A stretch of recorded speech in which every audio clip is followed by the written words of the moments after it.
வாக்குத்தத்தம் உன்னுடையது. அன்பு பிள்ளையே, நீ என்னாலே ஆசீர்வதிக்கப்பட்டிருக்கிறாய். இன்றும் நீ ஆசீர்வாதமாயிருப்பாய். எனக்கு உன்னிடத்தில் ஒரு பெரிய ஆசை இருக்கிறது. நீ என்னை இன்னும் முழுமையாக அறிந்து கொள்ள வேண்டும் என்பதே. ஒருவரை முழுமையாக அறியாவிட்டால் அவர்கள் மேல் அடிக்கடி சந்தேகம் வரும். தோமா உயிர்த்தெழுந்த என்னை அறியாமல் இருந்தான்.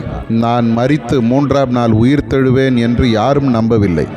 ஆகவே உயிர்த்தெழுந்த என்னை அவன் சந்தேகித்தான். அதுபோலவே நீயும் உன் வாழ்வில் சோதனைகள் வந்தாலும் வேதனைகள் வந்தாலும் நீ எதிர்பார்ப்பது நடக்காமல் போனாலும் உடனே என்னை நீ சந்தேகப்படுகிறாய். பவுல் சொன்னது போல, நான் விசுவாசித்திருக்கிறவர் இன்னார் என்று அறிந்திருக்கிறேன் என்று உன்னால் சொல்ல முடியுமா? நான் என்னை பவுலுக்கு வெளிப்படுத்தினது போல உனக்கும் என்னை நான் வெளிப்படுத்துவேன். என் வேத வசனங்கள் என்னை வெளிப்படுத்தும். என் அதிசயங்கள் என்னை வெளிப்படுத்தும். என் சமூகத்தில் நீ ஜெபிக்கும்போது நான் என்னை உனக்கு வெளிப்படுத்துவேன். ஆகவே இன்னும் உம்மை நான் அறிய வேண்டும் என்று என் சமூகத்தில் நீ ஜெபத்தில் காத்திரு. வேதத்தை வாசித்து உமது வசனத்தின் மூலம் உம்மை எனக்கு வெளிப்படுத்தும் என்று காத்திரு.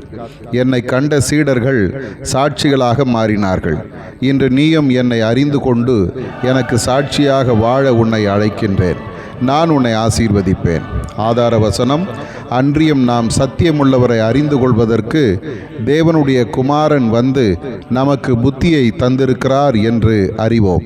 1 யோவான் 5:20.